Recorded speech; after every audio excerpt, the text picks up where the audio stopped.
Hey everybody, so it's definitely been a while since I had an update on the A-Wing here.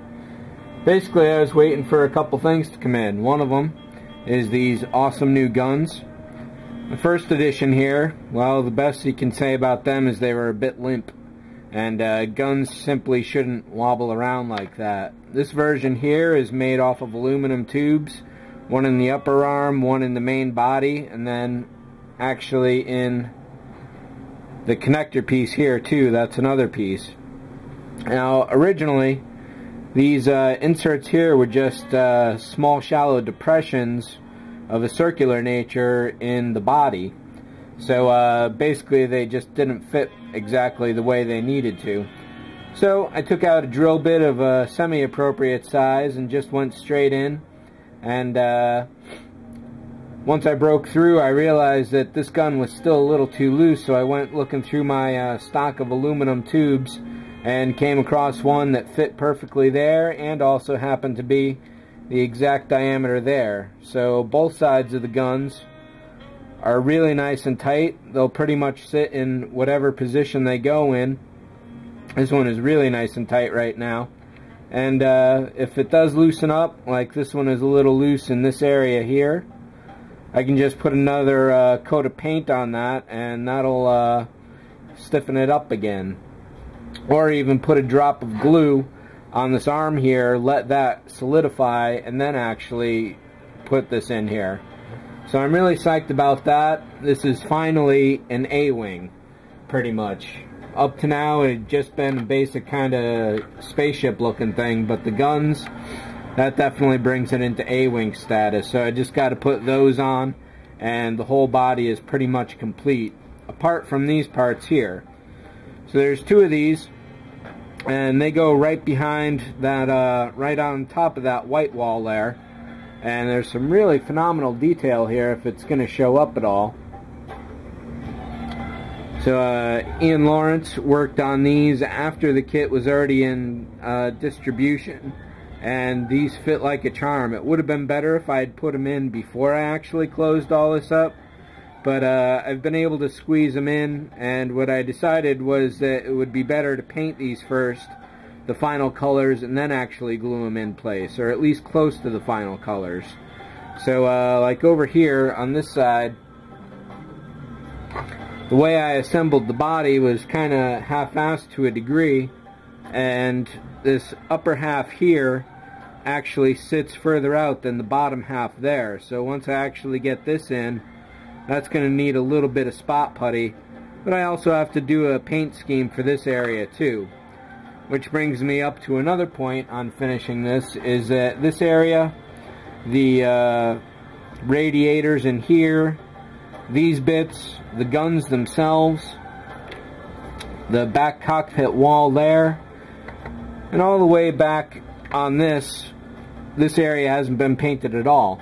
So that's what, like 5 areas that basically need a paint scheme to them, and I haven't really figured out exactly what I'm going to do for that yet.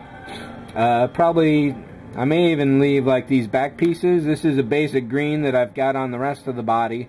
So if I just do some spot colors on that, that should be good. As for the guns, I don't know, some kind of metal should work out, I guess. Maybe a couple stripes on them or something like that. But basically, this is pretty close to done. What you might be able to notice from, I don't know if the camera angle will pick it up, but this fin has a distinct single curve to it, and this one here has a fairly good warp going on.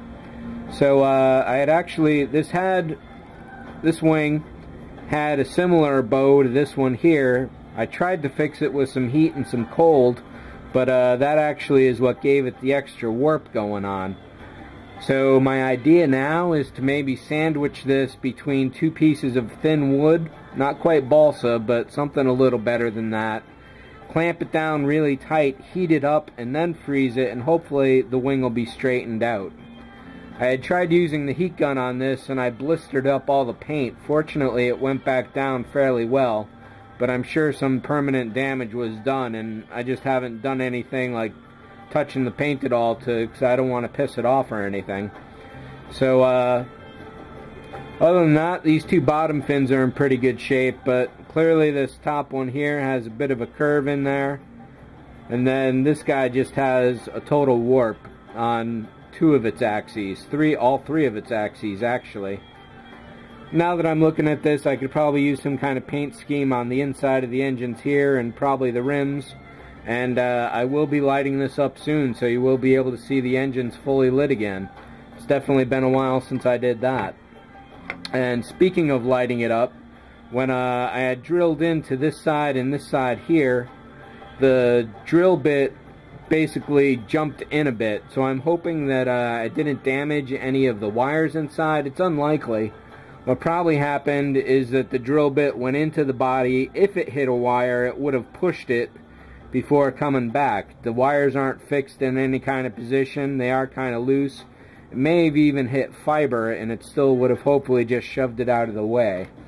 However, if any of the lights are not working, and it's fairly significant, then I'm considering surgery. In that case, it would be, since the damage would be in this area, I would probably cut out this entire section here and set up some shelving in there so I could put it back on and then hopefully seal it up. And if I did have to do that, I may as well go in and fix this terminal here. I may do this anyway. If I do, it'll be down the line. In that case, what I do is cut out this entire top area in one nice big square, set some shelves underneath it with some magnets, and hopefully I'd be able to get it back down again. But we'll see about that. That's definitely a long-term idea, nothing I'd do soon, and hopefully I can avoid slicing into the body here. But working an X-Acto blade very slowly along all these scribe lines here is basically how I do it, and I definitely have to follow them precisely. So yeah, it looks like it'd be this area here.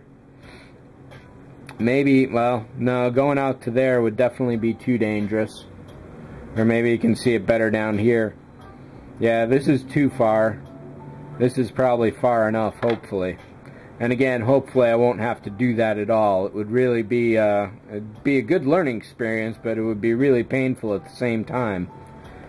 Finally, in the final attack plan here, I got about a minute left. Apart from getting the guns and the back wall pieces here, I also got this awesome stack of fighter jet decals from ModelNutz. This is exactly what I was looking for to put on this guy. Little red triangle alerts, red squares, white text on gray, white text on black, rescue arrows, circles, squares, no step signs. This is exactly the sort of shit that is really going to liven this up a lot.